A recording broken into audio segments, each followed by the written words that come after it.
Hello, my name is Steve Teekens. I'm a community member, and today we're going to talk about the Mother Risk Commission. I have here with me former Justice Judy Beaman, and she's the Commissioner of the Mother Risk Commission. And I'd like to welcome you, Judy.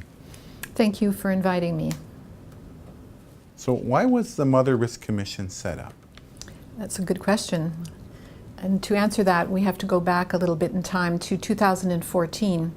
The Ontario Court of Appeal heard an appeal of a woman who had been convicted of giving cocaine to her 2-year-old child, which she always had denied doing.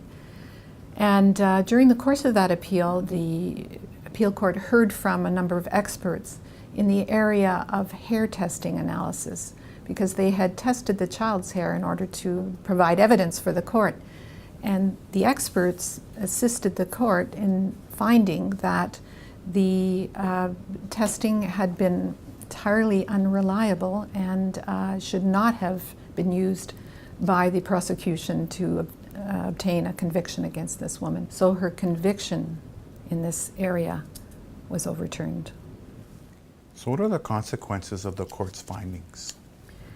Well, as you can imagine, a lot of alarm bells were raised as a result of this, and former Justice Susan Lang was appointed to lead an independent review of the Mother Risk Laboratory, which was found in the Hospital for Sick Children, out of which most of the hair testing had occurred. And she called her own experts to assist her to reach a finding. She ultimately was satisfied that the Hospital for Sick Children's procedures, interpretations, supervision of its staff were flawed and unreliable and should not have been used in court cases. This is a disturbing conclusion, isn't it? How did it affect the people? Well, these hair tests were used primarily by children's aid societies to support their case against parents whom they suspected were doing drugs or alcohol. And they obtained these hair tests of the parents primarily and used that hair test result in court to support their case against the parents.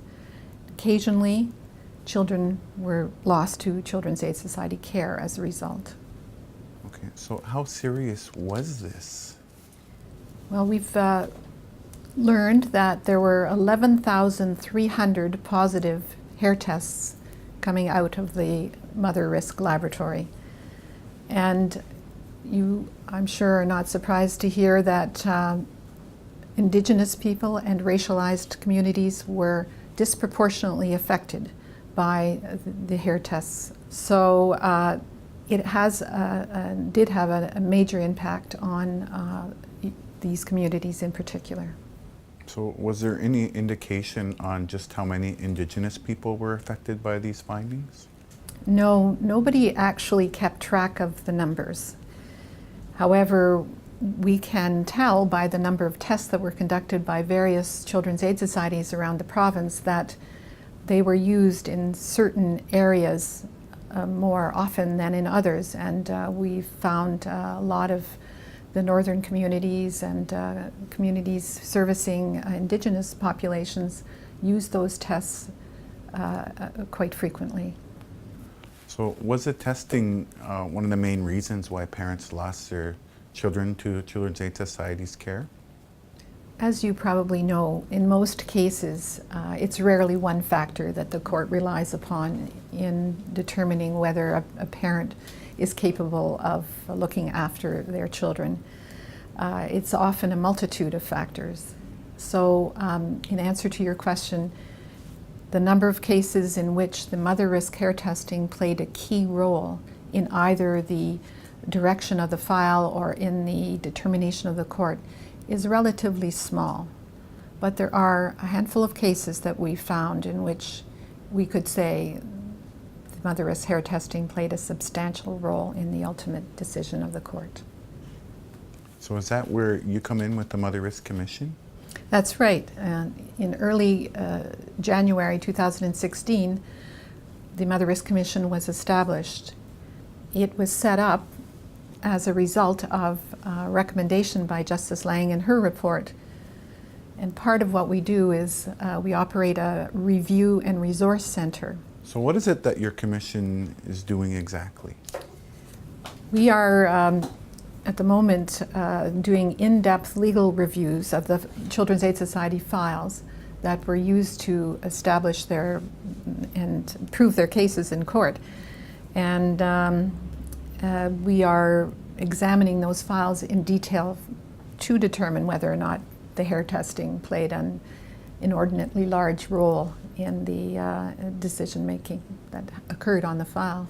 In addition to that, we are offering information, general information about the Mother Risk Laboratory and its findings, the Justice Lang's report, what we are doing there.